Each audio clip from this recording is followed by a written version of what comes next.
Eu sei que é uma referência boa pra gente, né? Se fosse ruim, a gente não pegava as referências.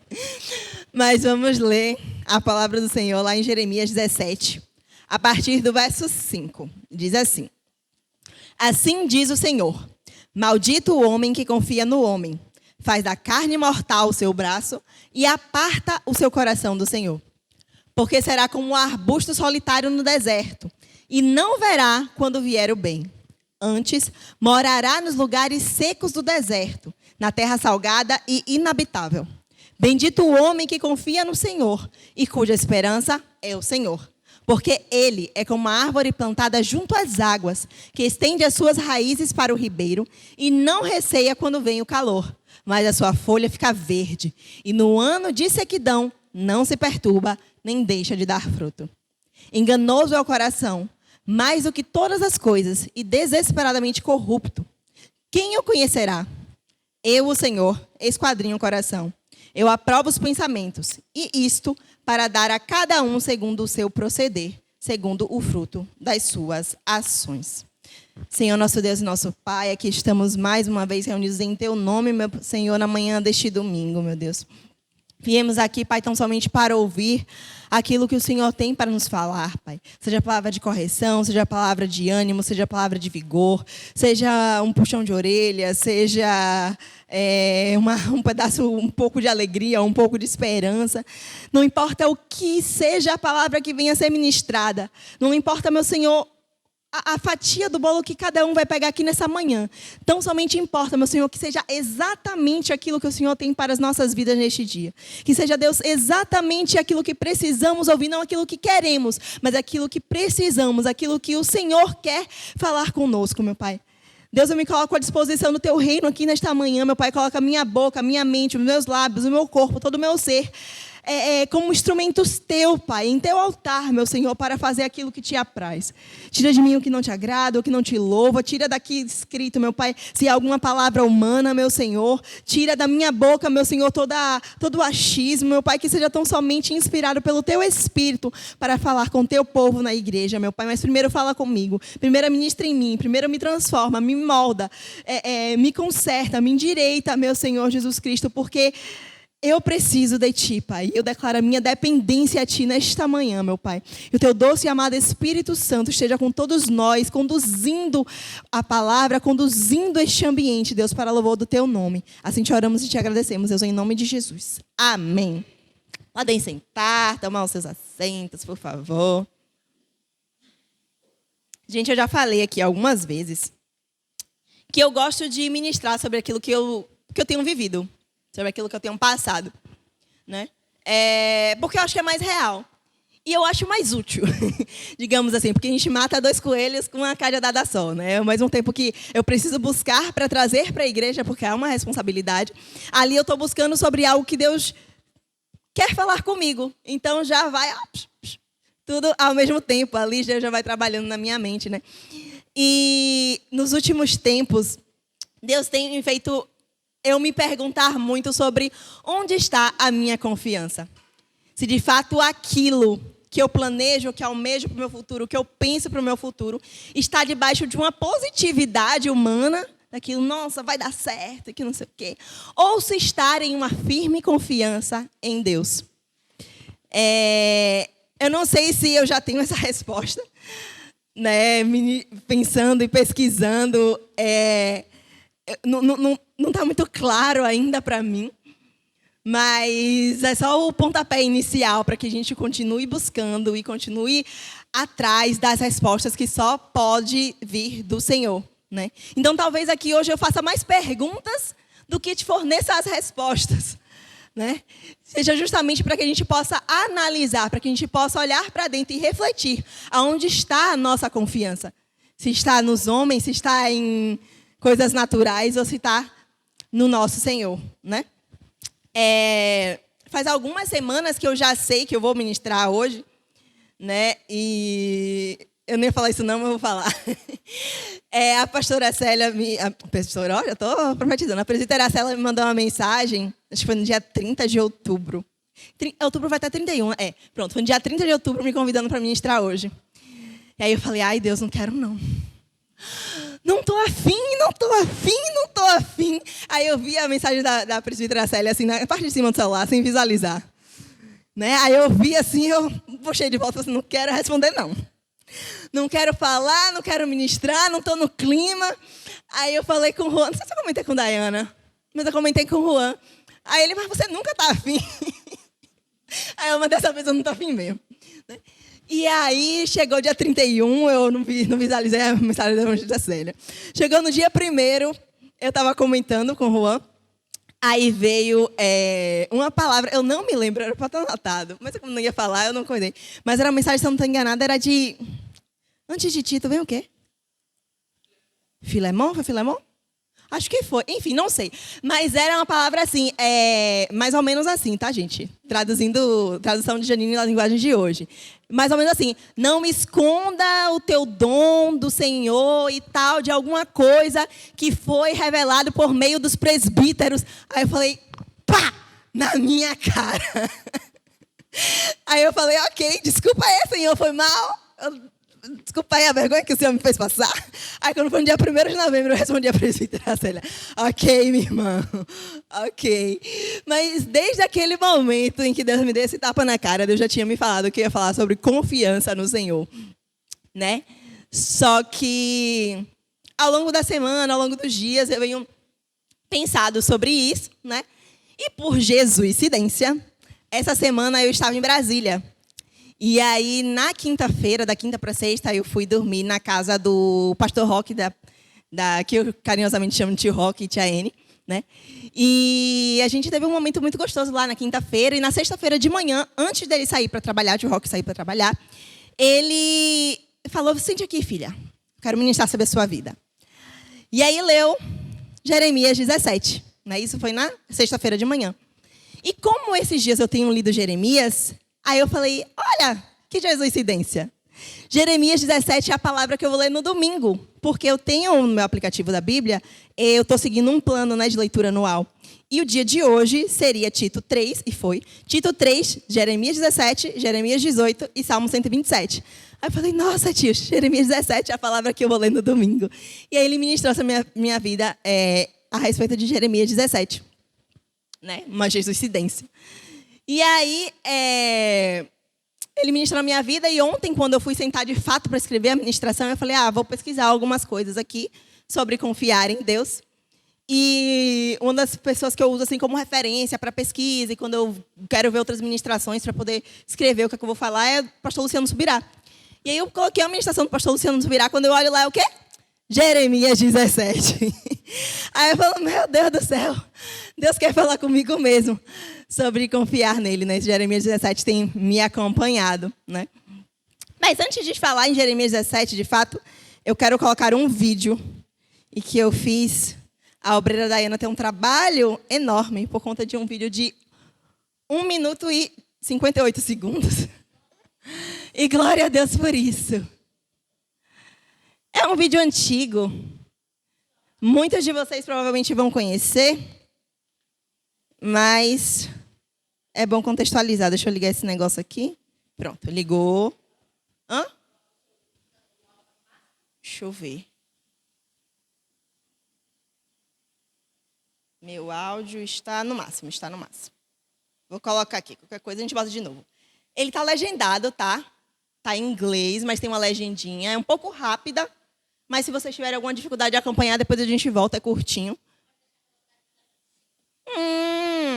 Garota inteligente. Ó. Cadê? Cadê minha? Aqui, velocidade da reprodução, 0,5. Garota esperta. Tá, eu vou botar aqui. Você pode apagar a luz só daqui da frente, meu irmão? Valeu, obrigada, Deus abençoe. Vou botar aqui. Vamos ver se rola.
É uma pessoa comum e Jesus ali, né? O rapaz é Jesus, sei lá. Jesus, aqui está o banco das minhas decisões.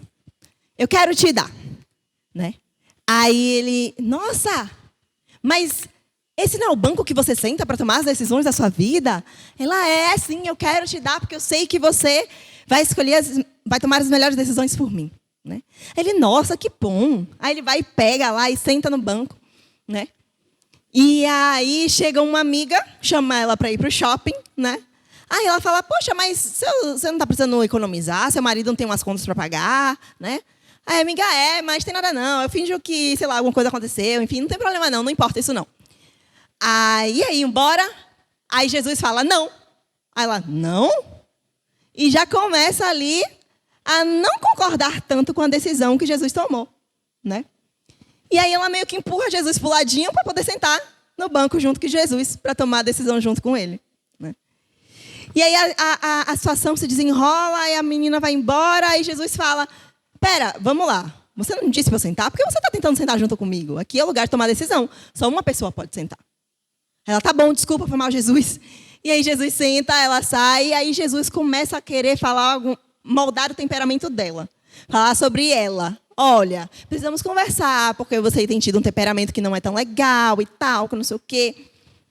E aí ela começa a tentar tirar Jesus ali de qualquer jeito, porque Jesus mexeu numa zona que não é confortável para ela, né? Ela não tinha ali uma confiança de que Jesus ia tomar a melhor decisão. Ela achava que aquilo que ela ia tomar de decisão era a melhor coisa. Então ela está tentando empurrar Jesus ali, né? E aí no final eles vão discutindo e ela tenta pega o banco e segura. Aí fala, não, Jesus, pega. Aí Jesus, não, mas não é assim, eu não vou pegar a força. Você tem que me dar, tem que ser de livre e espontânea vontade. Aí ela, mas eu não consigo fazer tomar essa decisão. Aí ele olha para ela e fala assim, mas você já tomou, né? Porque ela está ali abraçada no banco, né? Ela já tinha tomado o banco do Senhor. Eu vou voltar no final, então. Já que eu expliquei assim bem detalhadamente, depois eu volto. Mas esse vídeo é bem claro, né? Em relação a como é esse processo de entregar a vida para Jesus, né? Quando a gente entrega a vida para Ele, é Ele quem governa a nossa vida, né? Só que vira e mexe, ela ali tentava tomar decisões no lugar de Deus. E às vezes nós fazemos o mesmo. Por que não? Porque seríamos nós melhor do que essa atriz do vídeo, né?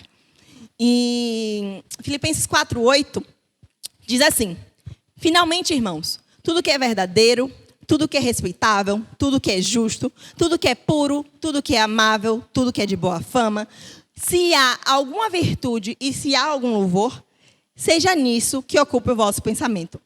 O que também aprendestes e recebestes e ouvistes e vistes de mim, isso praticai, e o Deus de paz será convosco. Se as decisões que nós tomamos estão com base naquilo que a gente aprende e ouve do Senhor, aquilo que é verdadeiro, aquilo que é justo, aquilo que é reto, a gente consegue identificar muito facilmente se é a nossa carne que está falando ou se nós estamos tentando tomar o assento de Deus. Nesse caso, claramente, estava apresentando uma situação que ali era errada. Ela estava querendo compactuar com uma amiga dela em enganar o marido. Ali, é claro, fica muito evidente para nós que era uma decisão errada. Só que nem todas as decisões que a gente vai fazer na vida vai ficar claro e evidente para a gente que é um caminho certo e um caminho errado. Nem tudo vai ser preto e branco.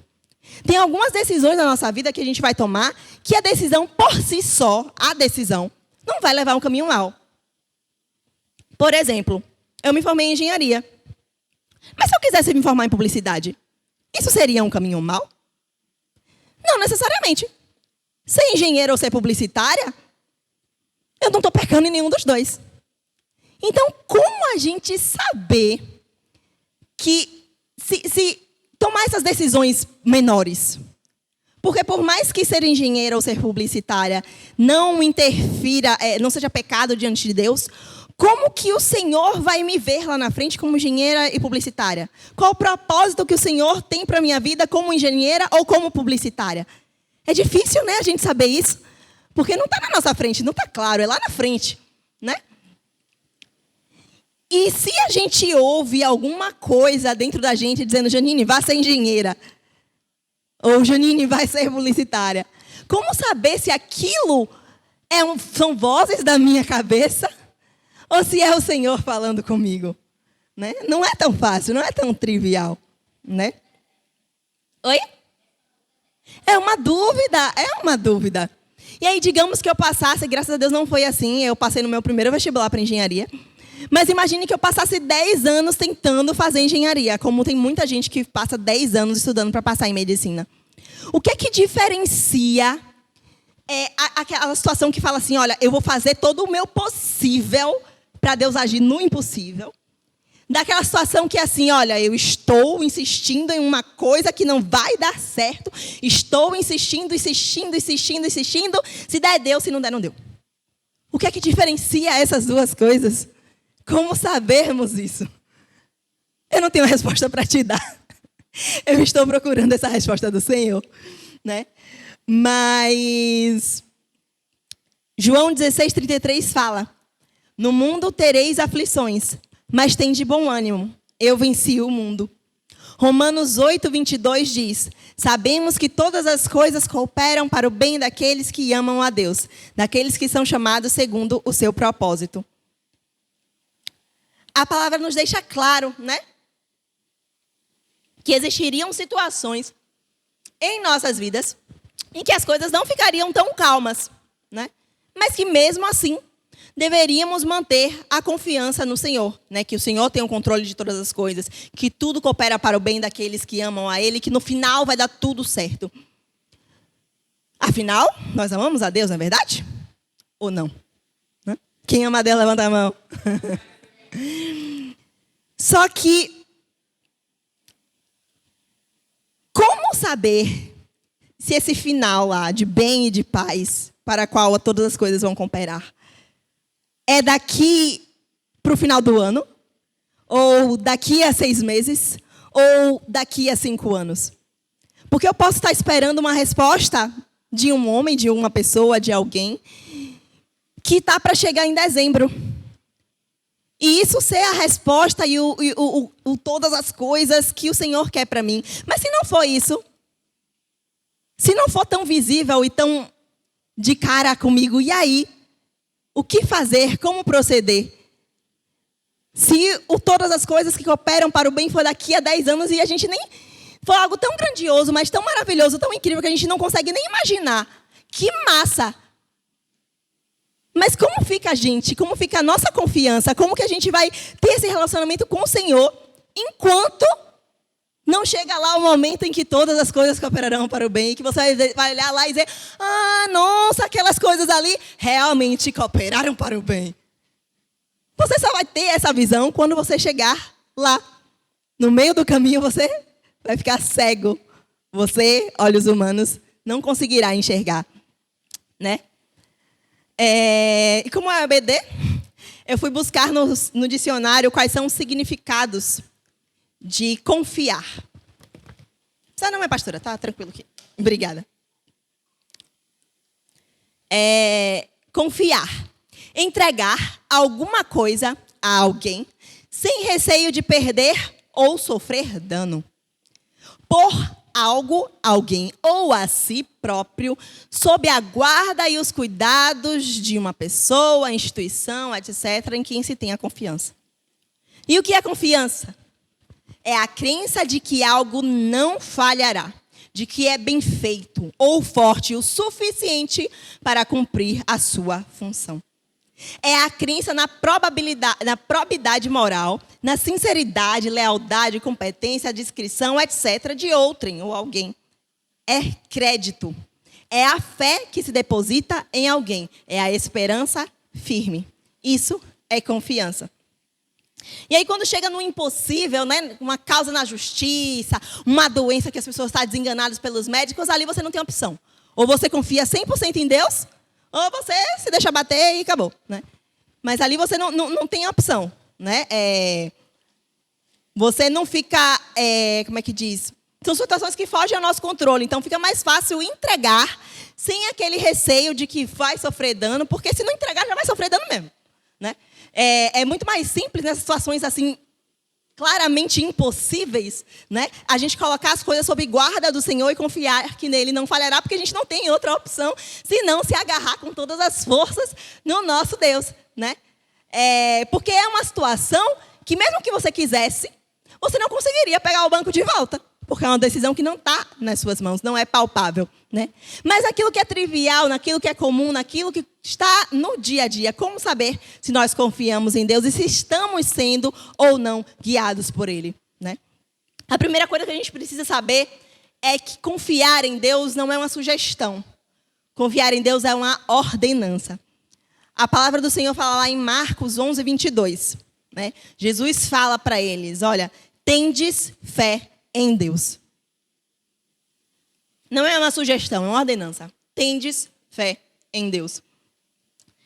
Ele, por gentileza, ele explica o porquê, né? No verso 23 ele fala, porque em verdade eu vos afirmo o quê? Se alguém disser a este monte, ergue-te, lança-te no mar, e não duvidar no seu coração, mas crê que se fará o que se diz, assim será com ele. Por isso eu vos digo que tudo quanto em oração pedirdes, credes que recebestes, e assim será convosco, né? Ele dá uma justificativa, ele faz a gente entender ali, né? Mas, de fato, é por gentileza, porque não é uma opção. A gente tem que confiar no Senhor. Até porque há uma segregação, há uma diferença entre quem confia e quem não confia. Há uma relação de maldição e de bênção com a confiança e a falta dela, que é o que está lá em Jeremias 17, né?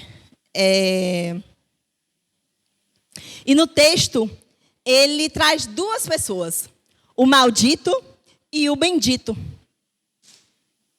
E depois que ele fala sobre o maldito e o bendito, ele segue um questionamento. Eu vou voltar aqui para o verso 9, Jeremias 17, 9. Diz assim, enganoso é o coração mais que todas as coisas, e desesperadamente corrupto.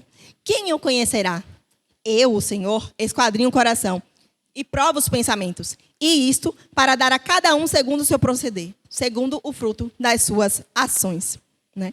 O questionamento que ele traz é baseado numa limitação que nós, seres humanos, temos, que é a dificuldade de entender o nosso próprio coração, né?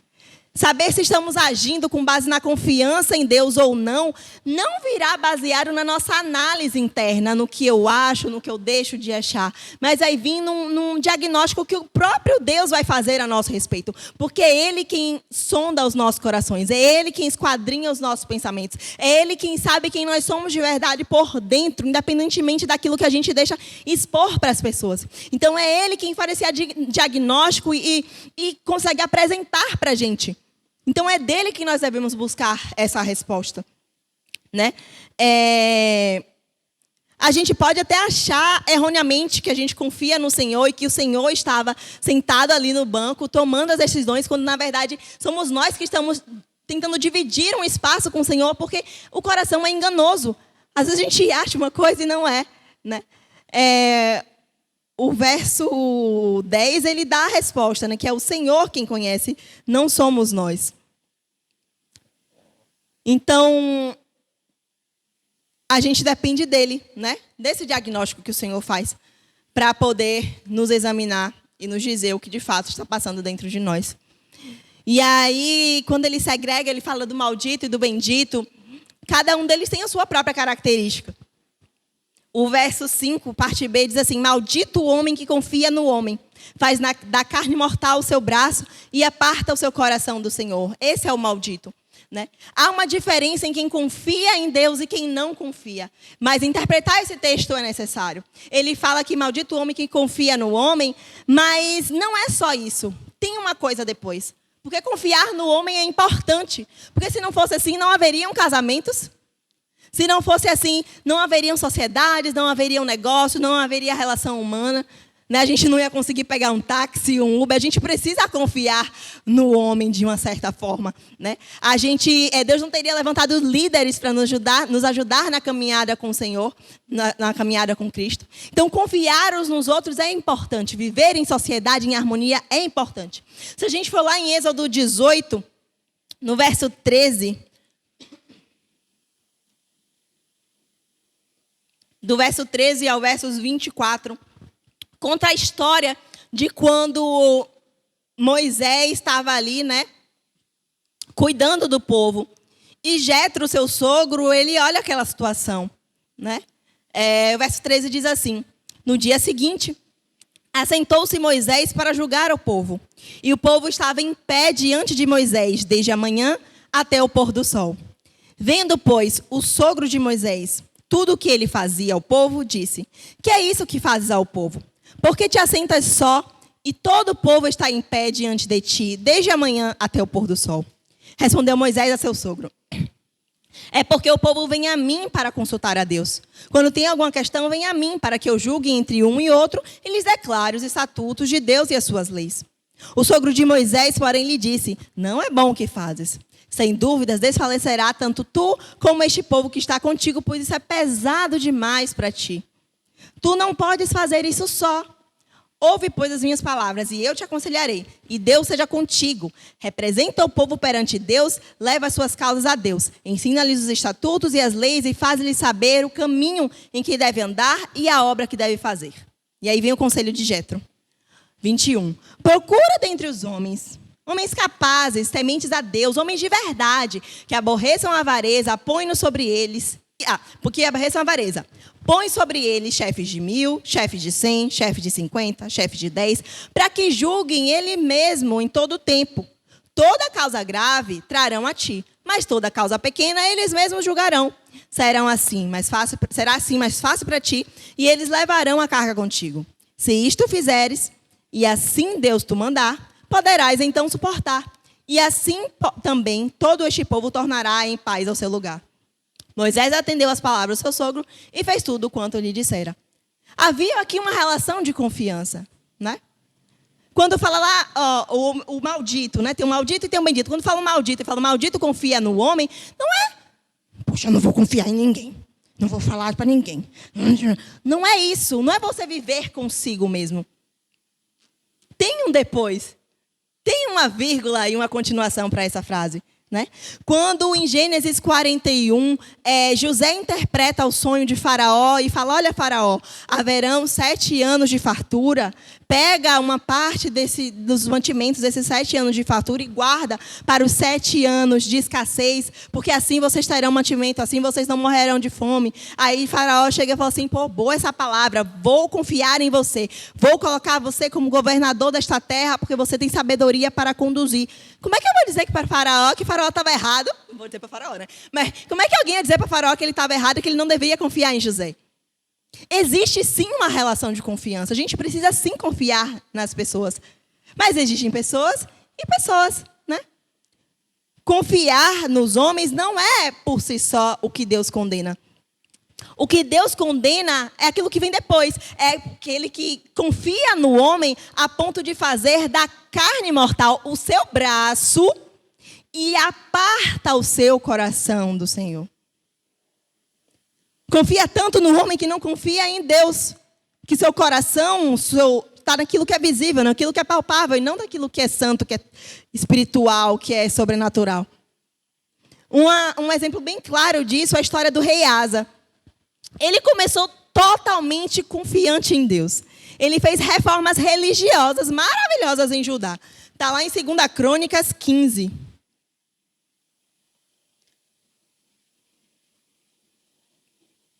A partir do verso 1, 2 Crônicas 15, 1, diz assim: o Espírito de Deus veio sobre Azarias, filho de Obed, que saiu ao encontro de Asa e lhe disse: Asa e todo Judá e Benjamim, escutem, o Senhor está com vocês enquanto vocês estiverem com ele.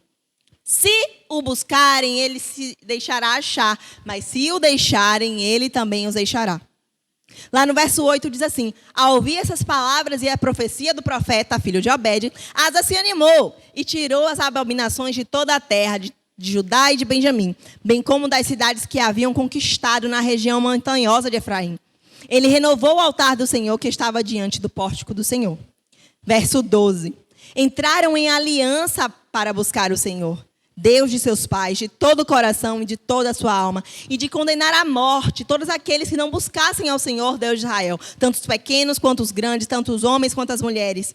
Juraram ao Senhor em alta voz, com júbilo e ao som de clarins e trombetas. Asa estava andando ali, caminhando firmemente com o Senhor, fez reformas, tirou os altares que não eram do Senhor, conduziu as pessoas a adorarem ao Senhor, com clarins, com tamboretes, com júbilo. Ele conduziu ali as pessoas porque ele estava firme, confiante naquilo que o Senhor podia fazer. Naquilo e em quem o Senhor é. Né? Mas no capítulo seguinte, né, na Bíblia, não sei quanto tempo isso durou em dias, mas na Bíblia, no capítulo seguinte, né, tudo muda. Quando a dificuldade chega, quando a dificuldade se apresenta a Asa, através do rei de Israel, que era Baasa, e Baasa invadiu o território de Judá, aí Asa estremeceu. Aí ele deixou de confiar no Senhor. Ele deixou de pedir instruções a Deus. Ele quis agir por si só e fez um acordo com o rei da Síria, sem consultar a Deus. Está lá em 2 Crônicas 16, né? Ele confiou no rei da Síria, não confiou no Senhor. Por isso, o exército da Síria escapou das mãos dele. E Asa tinha passado por uma situação muito recente em que os etíopes e os líbios, Deus tinha entregado nas mãos deles, mesmo tendo um exército gigante, né? E aí o profeta Anani fala para ele: olha, o que você fez agora foi uma loucura. Como é que você fez? Deus tem caminhado contigo todo esse tempo. Por que você deixou de confiar em Deus para confiar nos homens? Né? E aí Asa ficou tão indignado que não quis, não só não ouviu o que o profeta falou, como pegou o profeta e lançou ele na prisão, né? Se achando certo. E aí o tempo se passou e Asa continuou sem confiar em Deus. Ficou doente e confiou apenas nos médicos. A palavra fala aqui, né? Asa contraiu uma doença nos pés, uma doença muito grave. Porém, na sua enfermidade, ele não recorreu ao Senhor, mas confiou nos médicos. Nós precisamos saber, entender que Deus é Deus, a ponto de usar aquilo que é natural para nos favorecer.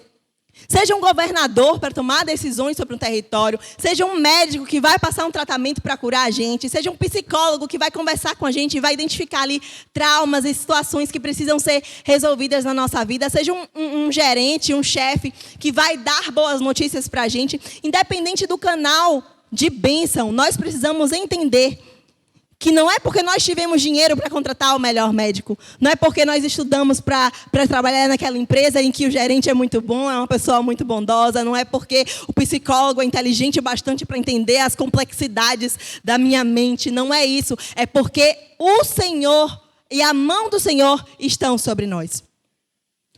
É nesse momento que a gente consegue discernir se a nossa confiança está em homens ou no Senhor. Né? Isaías 64:4 diz: porque desde a antiguidade não se ouviu, nem com os ouvidos se percebeu, nem com os olhos se viu, Deus além de ti, que trabalha para aquele que nele espera. É Ele quem faz, é Ele quem trabalha. A honra é dele, a glória é dele, tudo é dele, por ele, para ele são todas as coisas. Ele precisa ser o centro das nossas vidas. E como saber se nós somos esse maldito? Como saber se nós somos essa pessoa que estamos confiando em homens?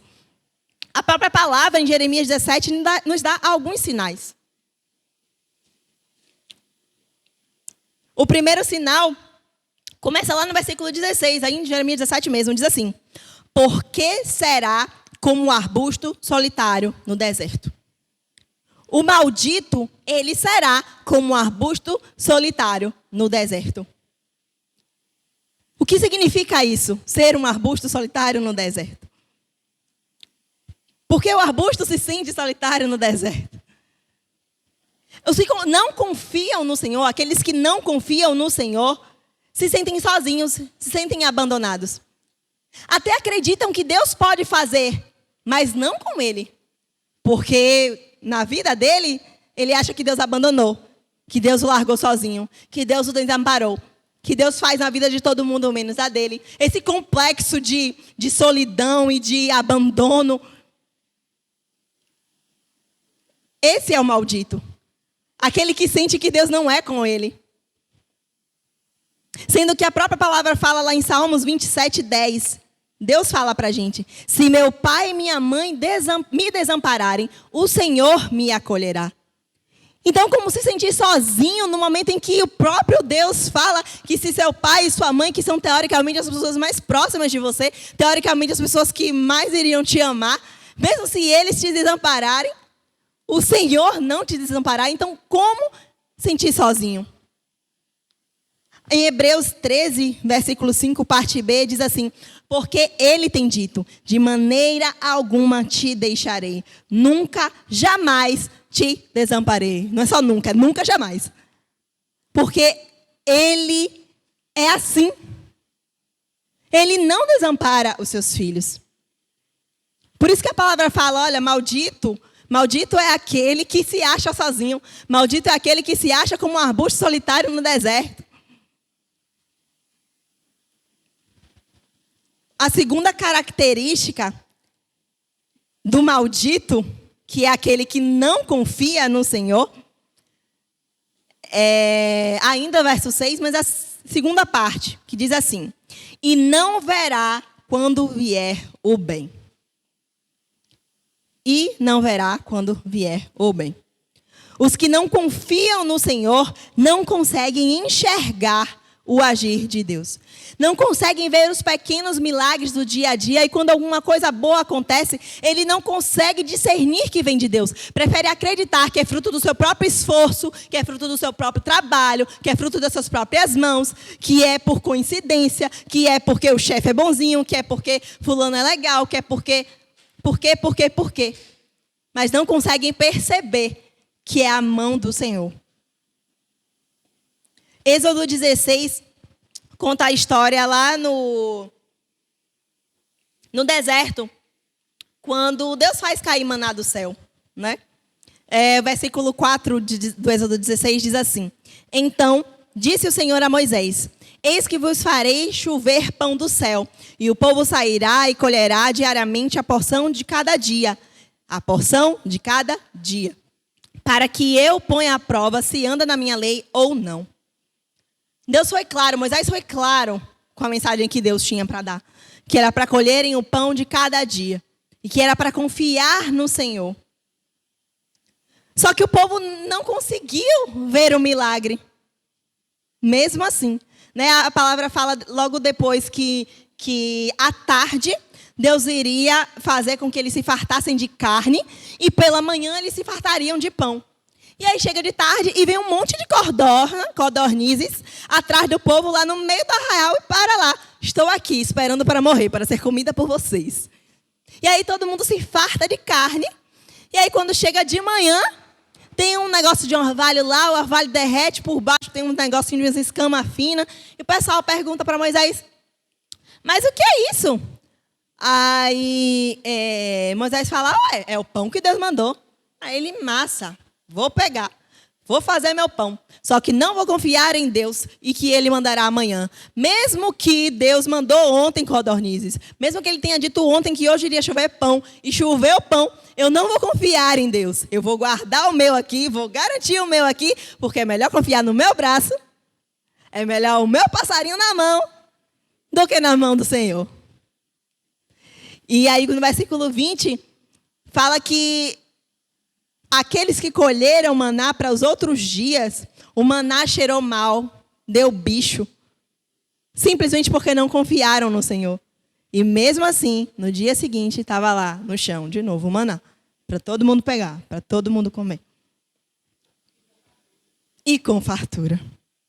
A palavra falando aqui, aqueles, não tinha muito nem pouco, né? Tem um negócio assim, não me lembro o versículo exatamente não. Mas fala isso, né? Que ninguém pegou mal muito para sobejar e ninguém pegou pouco para sentir fome, porque foi exatamente a porção que lhes cabia, né? E aí vem a terceira característica daquele que não confia no Senhor, daquele que é maldito. Ainda no verso 6, mas a terceira parte, diz assim: antes morará nos lugares secos do deserto, na terra salgada e inabitável.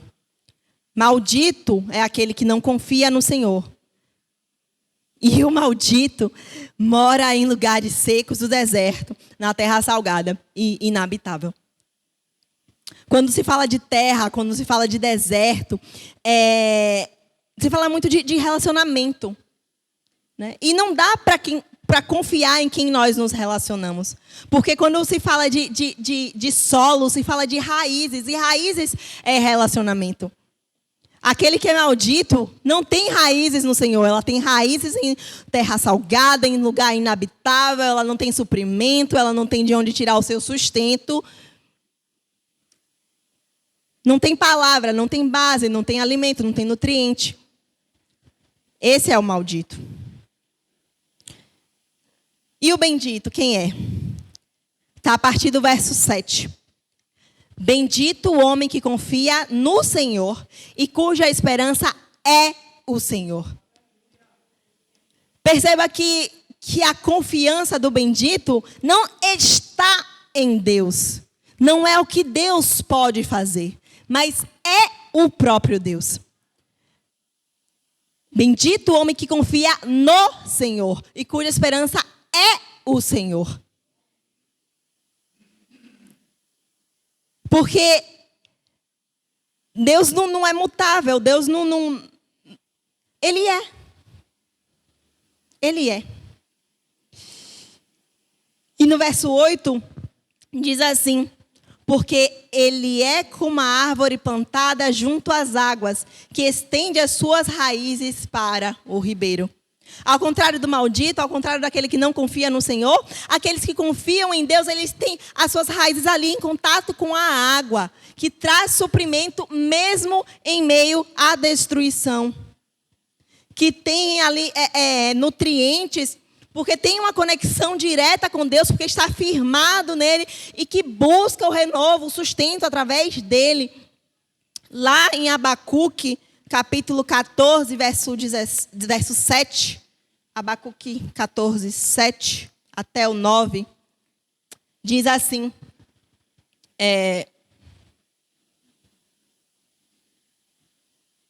porque há esperança para a árvore, pois, mesmo cortada, ainda se renovará e não cessarão seus rebentos. Se envelhecer na terra a sua raiz e no chão morrer o seu tronco, ao cheiro das águas brotará e dará ramos como planta nova. Nós somos aquilo que comemos, o nosso corpo é aquilo que comemos. E nosso espírito também é aquilo com o qual nos alimentamos. Se o nutriente da planta é a água, a nossa nutrição espiritual é a palavra. Então, se a gente não estiver ali com as nossas raízes firmadas, alicerçadas na palavra, a gente não vai ter de onde tirar o nosso sustento. Abacuque 3,17, aqui já é o do outro tópico, que é a segunda parte dos benditos, né? Aquele que confia no Senhor, o bendito, ainda está lá no mesmo versículo do primeiro, né? Diz assim: e não receia quando vem o calor, mas a sua folha fica verde. Então, o bendito, aquele que confia no Senhor, não receia quando vem o calor. E o que é o calor, né? São essas situações, as circunstâncias, as adversidades, as aflições que nos atingem e que atingem a todos. Aí vem Abacuque 3,17, que diz assim: ainda que a figueira não floresça, nem que haja fruto na vide, o produto da oliveira minta e os campos não produzam mantimento, as ovelhas sejam arrebatadas do aprisco e nos currais não haja gado, todavia eu me alegro no Senhor e exulto no Deus da minha salvação. É esse cara aqui que é o bendito. É esse cara que Abacuque 3,17 está dizendo. É ele que quando vem o calor, a sua folha nem se abala, ela fica verde. Porque ainda que as adversidades venham, todavia ele se alegrará no Senhor. porque ele é bendito, porque ele confia no Senhor, porque a confiança desse cara de Abacuque 3,17, foi 17? Foi. Não está na situação que está visível, não está na situação que está na cara dele, não está na figueira que não está florescendo, no fruto da vide que não existe, não está no produto da oliveira que está mentindo. Não está nisso, não está no que está na cara dele, está no Senhor. E é por isso que as suas folhas continuam verdes. É por isso que eles se mantêm vigorosos, é por isso que eles se mantêm firmes. Porque confiam no Senhor, porque são benditos no Senhor. Aí vem a última característica, digamos assim. Obrigada, minha pastora, Deus abençoe. Ah, não é. Pronto, eu escrevi errado. Minha pastora é ótima, né? Ela vem um negócio discretinha e eu não sou nem assim. Eu falo, ela me deu um papel dizendo que eu anotei errado. Não é Abacuque, é Jó 14:7. Anotei errado. Anotei errado, pessoal. Rebobina aí para boa Jó 14:7. Exatamente. E aí vem o terceiro tópico aqui de quem é aquele bendito, né? Quem é aquele que confia no Senhor. Diz assim, no ano de sequidão não se perturba, nem deixa de dar fruto. Ao contrário do momento de calor, que é uma coisa passageira, vem e vai. Aqui é o terceiro tópico, é um ano de sequidão. É uma luta grande, é uma batalha, é um deserto. É coisa que vai demorar, é coisa que... Meu Deus do céu. Mas mesmo assim, ele não deixa de dar fruto. Mateus 5:45 diz assim, porque ele faz nascer o sol sobre os maus e bons e vir chuvas sobre justos e injustos. Mas o que vai diferenciar o bendito do maldito, o que ele confia ou não no Senhor, são os frutos que os benditos, que os que confiam no Senhor, continuam a dar, mesmo no ano de sequidão. Mesmo em meio às minhas aflições pessoais, eu preciso continuar frutificando, como está lá em Gálatas 5:22, dando amor, sendo alegre, mostrando paz, sendo longânimo, benigno, bondoso, fiel, manso, tendo domínio próprio. Eu preciso, se eu quero ser bendito, e mostrar isso, ser essa pessoa que se mantém frutífera na época, no ano da sequidão.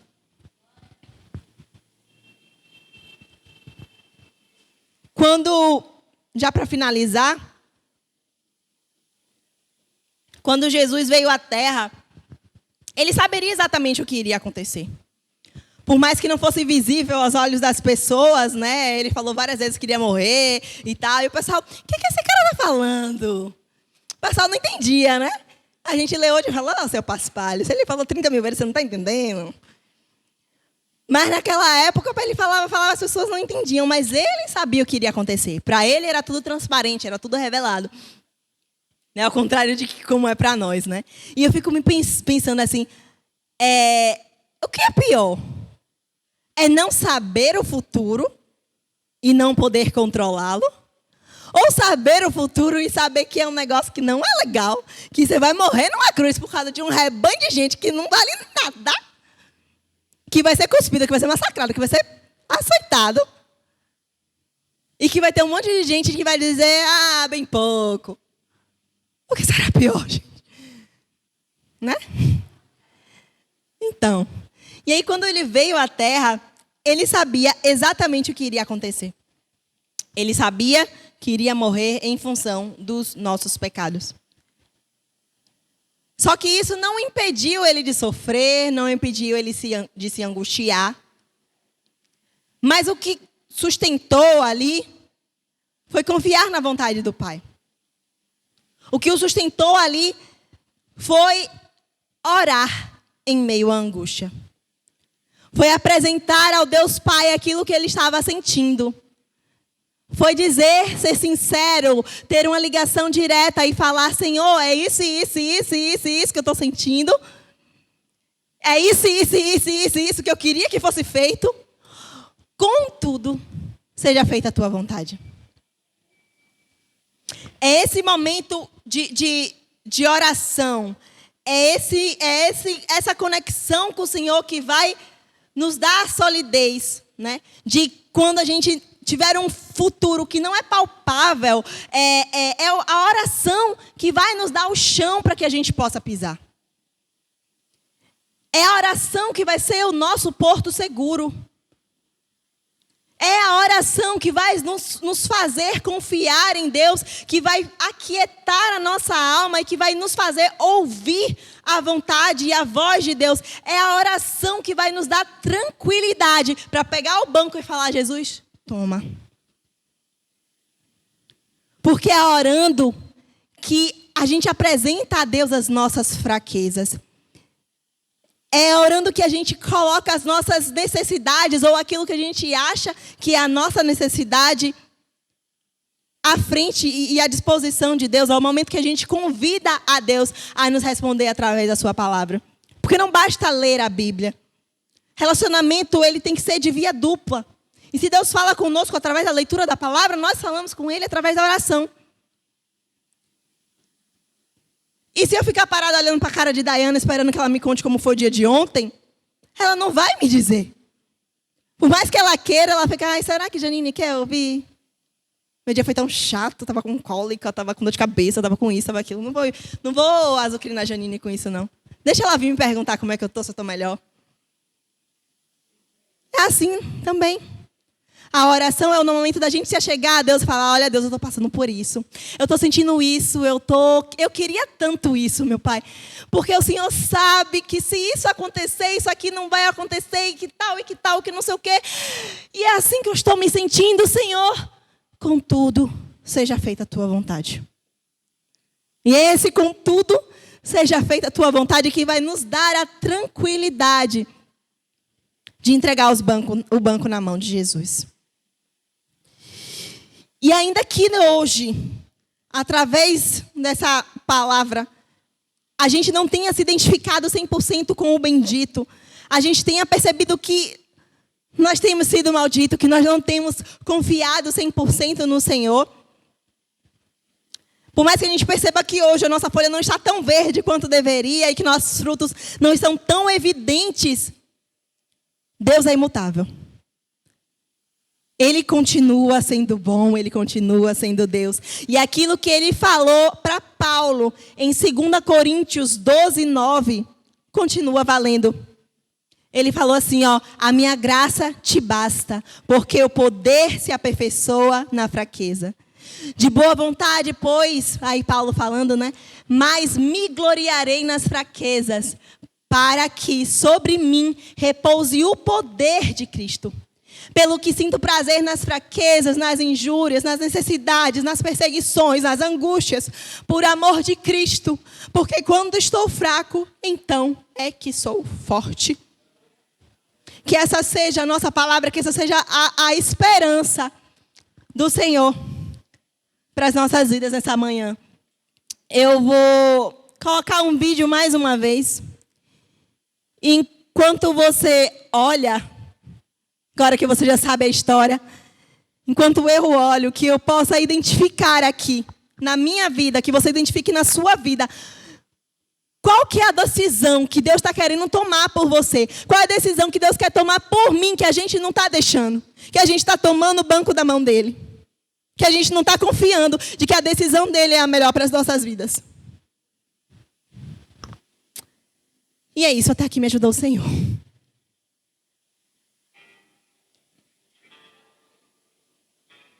Espera, ainda vou voltar aqui. Ai!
Aleluia.